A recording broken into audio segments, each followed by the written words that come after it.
نحمده ونصلي على رسوله الكريم اما بعد اعوذ باللہ من الشیطان الرجیم بسم اللہ الرحمن الرحیم ان المنافقین هم الفاسقون۔ محترم سامعین، اس سے پہلے کئی درسوں میں دل نرم ہونے کا کچھ اسباب ذکر کیا گیا تھا، اور ہم تمام کو یہ بات معلوم ہو چکا ہے کہ کن چیزوں کو اپنانے سے، کن چیزوں پر عمل کرنے سے ہمارے اور آپ کے دلوں میں نرمی پیدا ہوگی۔ لہٰذا ہمیں اور آپ کو چاہیے کہ ہم ان ساری چیزوں کو اپنائیں۔ اللہ تبارک و تعالیٰ سے دعا ہے کہ اللہ تعالیٰ ہم تمام کو دل نرم ہونے کی تمام اسباب پر عمل کرنے کی توفیق عطا فرمائے، اللہم آمین۔ محترم سامعین، اب میں نے آپ حضرت کے سامنے جس موضوع پر بیان کروں گا انشاءاللہ وہ ہے نفاق، یعنی منافقین کی علامتیں، ان کی صفاتیں، منافقین کی نشانیاں اور اس کے اقسام۔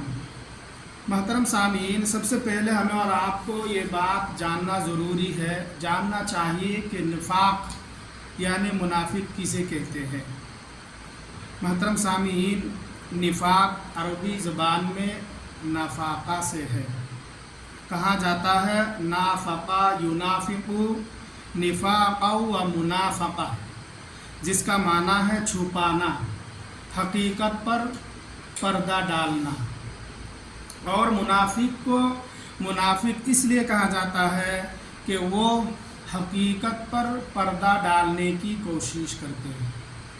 محترم سامعین، اور نفاق کی شرعی معنی یہ ہے کہ اسلام کو ظاہر کرنا اور اپنے دل میں کفر کو چھپانا، یعنی خیر اور بھلائی کو ظاہر کرنا اور شر اور برائی کو چھپانا۔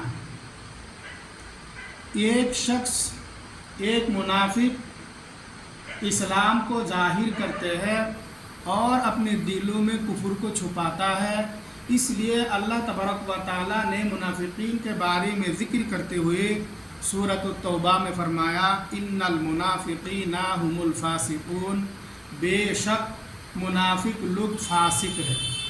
اللہ تبارک و تعالیٰ نے اس آیت کریمہ میں منافقین کے بارے میں ذکر کرتے ہوئے فرمایا کہ اس بات پر کوئی شک نہیں ہے، بلا شبہ منافق لوگ جو ہے فاسق ہے۔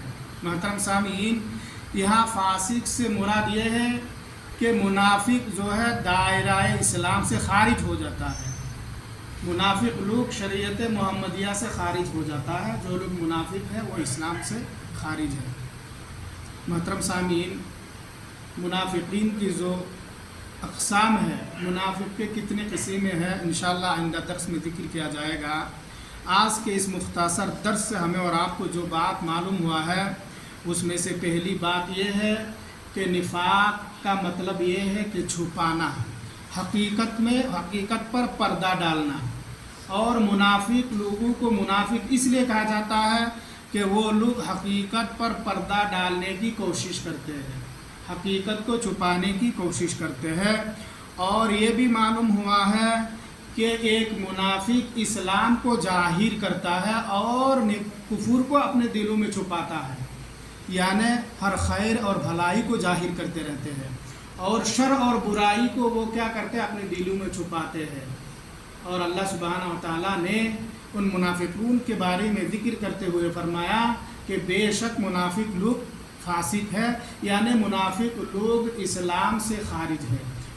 خلاصہ درس یہ ہے کہ نفاق کا مطلب چھپانا، حقیقت پر پردہ ڈالنا، اور منافق لوگ جو ہے اسلام کو ظاہر کرتے ہیں اور کفر کو اپنے دلوں میں چھپاتے ہیں، اس لیے وہ لوگ اسلام سے خارج ہو جاتا ہے۔ لہٰذا ہمیں اور آپ کو چاہیے کہ ہم نفاق جیسی بری چیزوں سے پرہیز کریں، اپنے آپ کو بچائیں۔ اللہ تبارک و تعالیٰ سے دعا ہے کہ اللہ تعالیٰ ہم تمام کو نفاق سے پرہیز کرنے کی توفیق عطا فرمائے، اللہم آمین یا رب العالمین۔